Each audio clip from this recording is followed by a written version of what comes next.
বন্ধুরা, বাড়িতে কখনো যদি ব্যাঙ ঢুকে যায় তাহলে আপাত দৃষ্টিতে এই ঘটনাটিকে আমরা সাধারণ বিষয় বলে মনে করি। কিন্তু আপনি কি জানেন, বাড়িতে এই ব্যাঙ ঢোকার মধ্য দিয়ে এক গভীর প্রচলিত কথা রয়েছে। মনে হতে পারে ঝড়জলের রাতে বাড়িতে ব্যাঙ আসা একটি স্বাভাবিক বিষয়, কিন্তু প্রাচীন পুরাণ অনুসারে ব্যাঙের এই আগমন আমাদের জীবনে এক আমূল পরিবর্তন আনতে পারে। এটা একদিকে যেমন হতে পারে শুভ সূচনা, তেমনি অন্যদিকে কোনো বিপদের ইঙ্গিত হতে পারে। তাই বাড়িতে ব্যাঙ দেখলে অবশ্যই সচেতন থাকুন। নিছক একটি সাধারণ ঘটনা বলে এড়িয়ে যাবেন না। হয়তো রান্নাঘরের কোণে, বারান্দায়, পুজোর ঘরে বা আপনার বসার ঘরের মেঝেতে ব্যাঙের উপস্থিতি লক্ষ্য করা যেতে পারে। এই সামান্য প্রাণী কিভাবে আমাদের জীবনের গতিপথের পরিবর্তনে ইঙ্গিত দিতে পারে তা আজ আমরা ব্যক্ত করব।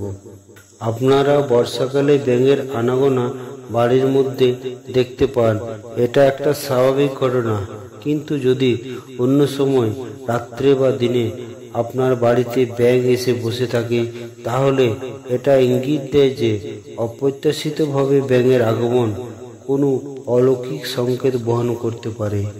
হিন্দু শাস্ত্র ও পুরাণ অনুসারে ব্যাঙকে অনেক সময় ভগবান ইন্দ্রের বার্তাবাহক হিসেবে ধরা হয়।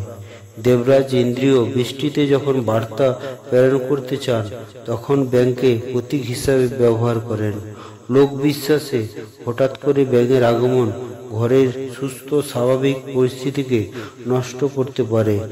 এর আগমনে বাড়ির কোনো সদস্যের শরীর খারাপ হতে পারে বা আর্থিক টানাপোড়ায় পড়তে পারেন। কোনো শত্রুর গোপন ফাঁদের ইঙ্গিত বহন করতে পারে। যদি কোনো ব্যাঙ বারবার আপনার ঘরের কোনো নির্দিষ্ট জায়গায় ফিরে আসে। তাছাড়া বিশেষ পণ্ডিতরা বলেন, যদি কোনো ব্যাঙ বারবার ঘরে এসে কোনো নির্দিষ্ট জায়গায় চুপি মেরে বসে থাকে, তাহলে জানবেন আপনার বাড়িতে কোনো নেতিবাচক শক্তির প্রবেশ হয়েছে বা কারো অশুভ দৃষ্টি পড়েছে। আবার এটাও বলা হয় যে ওই পরিবারের কোনো সদস্যের আগাম সতর্কবার্তা, যার জীবনে কঠিন চ্যালেঞ্জ আসতে চলেছে। বিশেষ করে এই ঘটনাগুলি ঘটতে পারে, যেমন বড় কোনো আর্থিক ক্ষতি, কাজের ক্ষেত্রে অনিশ্চয়তা বা বেকারত্বের সম্মুখীন হওয়া, বা পরিবারের সদস্যদের মধ্যে ঝগড়া বিবাদ হওয়া, কিংবা পরিবারের সদস্যদের কারো শরীর অসুস্থ হওয়া। তবে মনে রাখবেন, ব্যাঙের এই আগমন সবসময় অশুভ ইঙ্গিত বহন করে না। কিছু বিশেষ ক্ষেত্রে এটি শুভ ফলও আনে। যেমন যদি কোনো ব্যাঙ পুজোর ঘরে প্রবেশ করে, তাহলে বুঝবেন দেবতারা আপনার বাড়িতে আশীর্বাদ বর্ষণ করতে চলেছেন।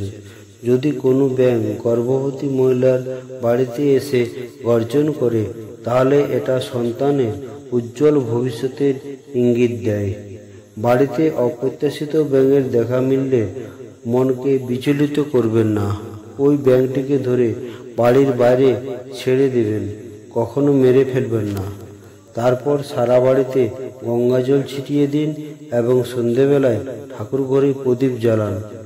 আর লক্ষ্মীনারায়ণের কাছে প্রার্থনা করুন, প্রভু, আমার গৃহে কোনো অশুভ শক্তি প্রবেশ করতে না পারে, আমাদের সকল বিপদ থেকে রক্ষা করুন। মনে করা হয়, বাড়িতে ব্যাঙের আগমনের 3 দিনের মধ্যে 1 মুঠো তিল, 7টি লবঙ্গ আর কিছু ধুনুগুঁড়ো মিশিয়ে জ্বলন্ত আগুনে নিবেদন করলে ঘরের সমস্ত নেগেটিভ শক্তি দূরে চলে যায়। আবার রাহু এবং শনির প্রভাব থাকলে বাড়িতে ব্যাঙের আগমন হতে পারে। তাই শনিদেবের মন্দিরে গিয়ে একটি সরষের তেলের প্রদীপ নিবেদন করে আপনার গ্রহের শান্তি কামনা করুন। তাই বন্ধুগণ, বাড়িতে যদি কোনো অপ্রত্যাশিত প্রাণী প্রবেশ করে, তাহলে এটিকে অবহেলা করবেন না। শান্তভাবে এর অন্তর্নিহিত বার্তা বোঝার চেষ্টা করুন এবং সঠিক প্রতিকার করুন। মনে রাখবেন, সচেতনতা এবং সঠিক পদক্ষেপের মাধ্যমে আপনি আপনার পরিবারকে বড় ধরনের কোনো বিপদ থেকে রক্ষা করতে পারেন। আমাদের গৃহে কোনো না কোনো প্রাণী আসা কিছু একটা ইঙ্গিত দিয়ে থাকে, যা আপাত দৃষ্টিতে মনে হতে পারে নিছক একটা সাধারণ বিষয়, কিন্তু এই সাধারণের ভিতর লুকিয়ে থাকে এক গভীর বার্তা।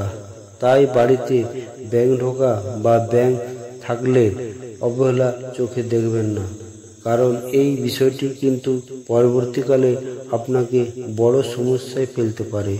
তাই সচেতন থাকুন। ভিডিওটি ভালো লাগলে লাইক করবেন এবং শেয়ার করবেন এবং চ্যানেলটিকে সাবস্ক্রাইব করবেন। ধন্যবাদ।